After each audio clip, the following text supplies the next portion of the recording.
Good morning, sir. Very good morning. Sit down. Thank you, sir. ನಿಮಗೆ ಮುಂಜಾನೆ ಶುಭಾಶಯಗಳು. ನಿಮಗೂ ಮುಂಜಾನೆಯ ಶುಭಾಶಯಗಳು ಸರ್. ಧನ್ಯವಾದಗಳು. ಇಂದು ಪಾಠ ಪರಿಚಯಿಸುವ ಕೌಶಲ್ಯವನ್ನು ನಾವು ಬೋಧಿಸುತ್ತಿದ್ದೇನೆ. ನಿಮಗೆ ಸ್ವಲ್ಪ ಪ್ರಶ್ನೆಗಳನ್ನು ಕೇಳುತ್ತೇನೆ. ನಮ್ಮ ಸೌರಮಂಡಲದಲ್ಲಿ ಎಷ್ಟು ಗ್ರಹಗಳಿವೆ? ಸೌರಮಂಡಲದಲ್ಲಿ 8 ಗ್ರಹಗಳು.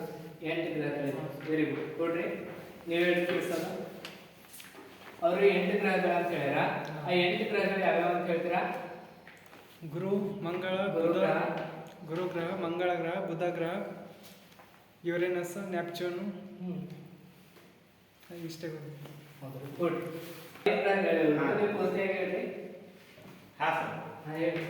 ಸರ್ ಬುಧ ರೀ, ಬುಧ ಗ್ರಹ, ಗುರು ಗ್ರಹ, ಮಂಗಳ ರೀ, ಮಂಗಳ ಗ್ರಹ, ಭೂಮಿ ರೀ, ಭೂಮಿ, ಶುಕ್ರ ರೀ, ಶುಕ್ರ, ಗುರ ಗುರು ಡಬಲ್ ಗುರ ಇದೆ, ಹಾ. Neptune, natural. ಯುರೇನಸ್. ಗುಡ್. ಈಗ ಅವರು 8 ಗ್ರಹಗಳಂತ ಅವರು ಹೇಳಿದ್ರು. ಆ 8 ಗ್ರಹಗಳಿಗೆ ಬೆಳಕು ನೀಡುವ ನಕ್ಷತ್ರ ಯಾವುದು? ನೀವೇ ಸರ್ 8 ಗ್ರಹಗಳ ಬೆಳಕು ನೀಡೋ ನಕ್ಷತ್ರ ರೀ. ಗ್ರಹಗಳಲ್ಲಿ ಸೂರ್ಯ ಸೂರ್ಯ. ಸೂರ್ಯ ಗ್ರಹ ಇರ್ಬೋದು ನಾವು. ಸೂರ್ಯ ಗ್ರಹ ಇಲ್ಲಪ್ಪ, ಸೂರ್ಯ ಒಂದು ನಕ್ಷತ್ರ. ಸೂರ್ಯ ನಕ್ಷತ್ರ, ಹಾ. ಅದು ಬೆಳಕು ನೀಡುವ ನಕ್ಷತ್ರ ಇರ್ಬೋದು. ಎದಕ್ಕೆ ಬೆಳಕು ನೀಡ್ತದ? ಭೂಮಿಗೆ ಭೂಮಿಗೆ ಇರ್ತದ. ಉಳಿದ ಗ್ರಹ ನೀಡಲ್ವಾ? ಉಳಿಕೆ ಎಲ್ಲ ಗ್ರಹಗಳು ನೀಡುತ್ತೆ ಸರ್ ಅದು. ಗುಡ್. ನೀ ಹೇಳು. ಆ 8 ಗ್ರಹಗಳಲ್ಲಿ ಅತ್ಯಂತ ಚಿಕ್ಕ ಗ್ರಹ ಯಾವುದು? ಭೂಮಿ ಸರ್. ಭೂಮಿ. ತಪ್ಪ ಅನ್ಸ್ತಾರ? ನೀ ಹೇಳ. ಏನು? ಆ 8 ಗ್ರಹಗಳಲ್ಲಿ ಅವರು ಭೂಮಿ ಅಂತ ಹೇಳ್ಯಾರ. ಹಾ. ಅದು ತಪ್ಪು ಉತ್ತರ ಆಗಿದೆ. ಅತ್ಯಂತ ಚಿಕ್ಕ ಗ್ರಹ ಯಾವ್ದು ಹೇಳು? ಅತ್ಯಂತ ಚಿಕ್ಕ ಗ್ರಹ ಬುಧ ಗ್ರಹ. ಬುಧ ಗ್ರಹ. Very good.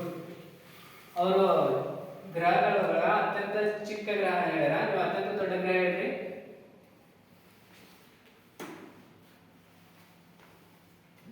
ಗೊತ್ತಿಲ್ವಾ? ಕೊಡ್ತು. ನೀವು ಹೇಳ್ರಿ. ಅತ್ಯಂತ ದೊಡ್ಡ ಗ್ರಹ ಯಾವುದು? ಭೂಮಿಯ ಗ್ರಹಗಳಲ್ಲಿ ಅತ್ಯಂತ ದೊಡ್ಡ ಗ್ರಹಗಳು ಸರ್. ಗ್ರಹ ಶುಕ್ರ ಇರ್ಬೋದೇನೋ ಸರ್. ತಪ್ಪು ಉತ್ತರ. ಕೊಡ್. ನೀವು ಹೇಳ್ರಿ. ಸರ್ ಸೌರಮಂಡಲದಾಗ ನೋಡ್ರಿ ಅತ್ಯಂತ ದೊಡ್ಡ ಗ್ರಹ ಅಂದ್ರೆ ಗುರು ಸರ್. ಗುರು ಗ್ರಹ. Very good. ಕೊಡು. ಅವರು ಅತ್ಯಂತ ಚಿಕ್ಕ ಗ್ರಹ ಮತ್ತು ಅತ್ಯಂತ ದೊಡ್ಡ ಗ್ರಹ ಇತ್ತು. ಈಗ ಗ್ರಹಗಳಲ್ಲಿ ಅತ್ಯಂತ ಸುಂದರವಾದ ಗ್ರಹ ಯಾವುದು? ಶನಿ ಸರ್. ಶನಿ ಗ್ರಹ. ಯಾಕಂದ್ರೆ ಶನಿ ಗ್ರಹ ಸುಂದರ ಗ್ರಹ ಅಂತ ಕರೀತಾರ? ಉಂಗುರಗಳನ್ನು ಹೊಂದಿದೆ ಸರ್. ಏನೊಂದಿದೆ? ಉಂಗುರಗಳು, ಸುತ್ತಲೂ ಉಂಗುರಗಳನ್ನು ಹೊಂದಿದೆ. ಉಂಗುರ ಹೊಂದಿದೆ. ಉಂಗುರಗಳು ಹೊಂದಿದೆ. ಉಂಗುರ ಸರ್. ಉಂಗುರ ಹೊಂದಿದೆ. Very good. ಕೂತ್ಕೊಂಡು ನೀ ಹೇಳು. ಅವರು ಸುಂದರ ಗ್ರಹ ಅಂತ ಹೇಳಿದ್ರು. ಈಗ ಕೆಂಪು ಬಣ್ಣದಲ್ಲಿರುವ ಗ್ರಹ ಯಾವುದು? ಕೆಂಪು ಬಣ್ಣದಲ್ಲಿ ಗ್ರಹ ಇಲ್ಲ, ಗೊತ್ತಿಲ್ಲ ಸರ್. ಗೊತ್ತಿಲ್ವಾ? ಕೂತ್ಕೊಳ್ರಿ. ನೀವು ಹೇಳ್ರಿ. ವಿಶ್ವನ್. ಕೆಂಪು ಗ್ರಹ ಅವ್ರಿಗೆ ಗೊತ್ತಿಲ್ಲ ಅಂತ ನಿಮ್ಗೆ ಗೊತ್ತೇನು ಹೇಳ್ರಿ? ಮಕರ ಸರ್. ಮಂಗಳ ಗ್ರಹ. Very good. ಕೂತ್ಕೋ. ಈಗ ಅವರು ಕೆಂಪು ಗ್ರಹ ಆಯ್ತು. ಈಗ ನೀಲಿ ಗ್ರಹ ಅಂತ ಎದನ್ನ ಕರೀತೀವಿ? ಯಾವ ಗ್ರಹನ ಕರೀತೀರಾ? ನೀಲಿ ಗ್ರಹ ಅಂತ ಸರ್. ನೀವು ಹೇಳಿ ಸಂದೇಶ. ನಾವು ಉಪಗ್ರಹ ಹೊಂದಿರುವ ಗ್ರಹ ಯಾವುದು? ಭೂಮಿ ಸರ್. ಶುಕ್ರ ಹೊಂದಿದೆ ಸರ್. ಉಪಗ್ರಹ ಹೊಂದಿದೆ ಹಾಂ ಸರ್. ಇಲ್ಲ, ತಪ್ಪ ಅನ್ಸುತ್ತೆ. ನೀವು ಹೇಳಿ. ಸೂರ್ಯನಿಗೆ ಅತ್ಯಂತ ಹತ್ತಿರವಾದ ಗ್ರಹ ಯಾವುದು? ಗುರು. ಸೂರ್ಯನಿಗೆ ಅತ್ಯಂತ ಹತ್ತಿರವಾದ ಗ್ರಹ ಯಾವುದು? ಚಂದ್ರ ಸರ್. ಚಂದ್ರ. ತಪ್ಪುತ್ರ. ಚಂದ್ರ ಗ್ರಹ ಅಲ್ಲದು, ಉಪಗ್ರಹ ಆಗ್ಯದ. ನೀ ಹೇಳು. ಸೂರ್ಯನಿಂದ ಅತ್ಯಂತ ದೂರವಾದ ಗ್ರಹ ಯಾವುದು?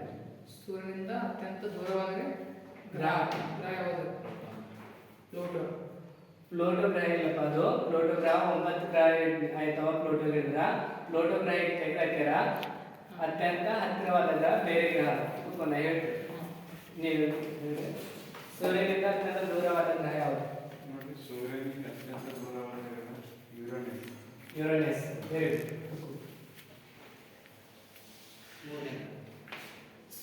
ಸೂರ್ಯ ನೀಲಿ ಗ್ರಹ ಅಂತ ಯಾವ ಗ್ರಹನ ಕರೀತಾರ? ಸರ್ ಸೌರಮಂಡಲದಲ್ಲಿ ನೀಲಿ ಗ್ರಹ ಅಂತೇಳಿ ಭೂಮಿ ಗ್ರಹಗ ಕರೀತಾರೆ ಸರ್. ಯಾಕೆ ಕರೀತಾರ ಭೂಮಿಗೆ? ಸರ್ ಭೂಮಿ ಗ್ರಹ ಯಾಕೆ ಕರಿತಾರೆ ಅಂದರೆ ಸಸ್ಯವರ್ಗ ಮತ್ತು ಪ್ರಾಣಿ ವರ್ಗ ಭೂಮಿ ಗ್ರಹಗಳಲ್ಲಿ ಕಂಡು ಬರ್ತದೆ ಸರ್. ಅನ್ಯ ಗ್ರಹಗಳಲ್ಲಿ ಕಂಡು ಬರುವುದಿಲ್ಲ ಸರ್. ಅದಕ್ಕೆ ಭೂಮಿಯ ನಮ್ಮ ಜೀವಂತ ಗ್ರಹ ಅಂತೇಳಿ ಭೂಮಿಯನ್ನು ಕರಿತೀವಿ ಸರ್. ಹಾಗೂ ಮತ್ತು ನೀಲಿ ಗ್ರಹ ಅಂತೇಳಿ ಕೂಡ ಭೂಮಿ ಗ್ರಹನೇ ಕರಿತೀವಿ ಸರ್.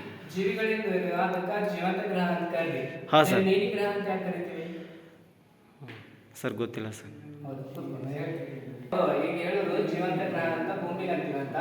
ನಾನು ಹೇಳ್ತೀನಿ ನೀಲಿ ಗ್ರಹನೂ ಅಂತಾರಂತ. ಯಾಕೆ ನೀಲಿ ಗ್ರಹ ಅಂತ ನೀಲಿ ಹೇಳ್ತೀರಾ? ಗ್ರಹ ಯಾಕಂತಂದ್ರೆ ಸರ್, ಭೂಮಿ ತನ್ನ ಎಷ್ಟು ವಿಸ್ತೀರ್ಣ ಇದೆ ಅದರಲ್ಲಿ ಪೂರ್ತಿ ಅರ್ಧಕ್ಕಿಂತ ಹೆಚ್ಚಿನ ಭಾಗ ನೀರನ್ನು ಹೊಂದಿದೆ.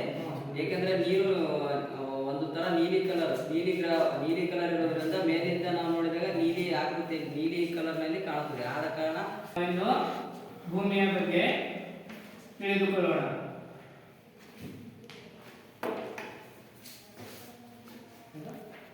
ಧನ್ಯವಾದ. Thank you sir.